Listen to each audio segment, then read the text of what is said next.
The question is he dangerous because he's a bad, evil con man, or is he dangerous because he's mentally ill? And on that issue, I think that it's very clear he's dangerous because he's evil. He's not dangerous because he's mentally ill. And the mentally ill argument, if it would get him out of office, I'd say go with it even if it's inaccurate.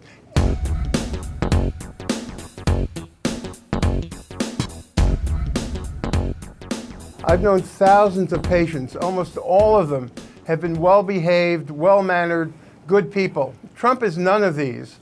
Lumping the mentally ill with Trump is a terrible insult to the mentally ill, and they have enough problems and stigma as it is.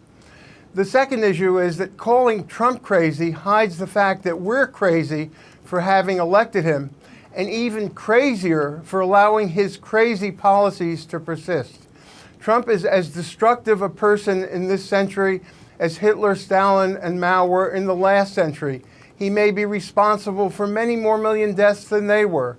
He needs to be contained, but he needs to be contained by attacking his policies, not his person. It's crazy for us to be destroying the climate our children will live in. It's crazy to be giving tax cuts to the rich that will add trillions of dollars to the debt our children will have to pay.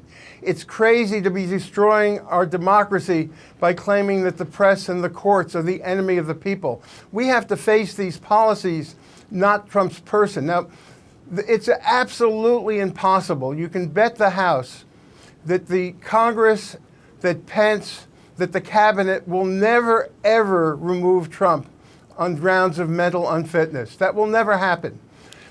Discussing the issue in psychological name-calling terms distracts us from getting out the vote. And the important thing is to get Trump out of office. I'm talking about asking questions that are really uncomfortable. I'm not saying we have the answers. I'm saying we need to bring it up. Well, the problem is that the diagnoses offered have been amateurish. They don't apply to Trump. They will never get Trump out of office. And I'm worried that in dealing with the psychological motivations and the inaccurate psychiatric diagnoses, we lose the focus on getting out the vote. And that's much more important at this point. How do you feel the press should be handling this situation, these ongoing questions about the president's health? Well, the problem is I thought the book was really silly. The people most willing to offer diagnoses know the least about it, have never contributed to discussions about diagnosis. There's absolutely no doubt that Trump is dangerous. Everyone knows that. Everyone should have known that before the election. The question is he dangerous because he's a bad, evil con man, or is he dangerous because he's mentally ill? And on that issue, I think that it's very clear he's dangerous because he's evil. He's not dangerous because he's mentally ill. And the mentally ill argument, if it would get him out of office, I'd say go with it even if it's inaccurate.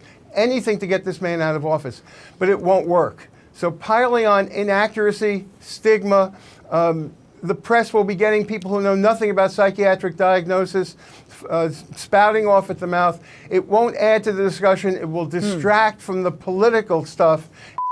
I think I have better language. I think Trump is best characterized as a spoiled brat, as a baby having temper tantrums, as a completely unfit person, unable to meet the challenges and the responsibilities of his office, as a con man, as the most narcissistic person maybe in our time, and a narcissist for all times. All of these as a thief, as a corrupter of others, as a obstructor of justice. These are terms that all make sense. Attributing every bad behavior that humanity is capable of to mental illness misses the point of evil and also stigmatizes the mentally ill. The question is he dangerous because he's a bad, evil con man, or is he dangerous because he's mentally ill? And on that issue, I think that it's very clear he's dangerous because he's evil. He's not dangerous because he's mentally ill. And the mentally ill argument, if it would get him out of office, I'd say go with it even if it's inaccurate.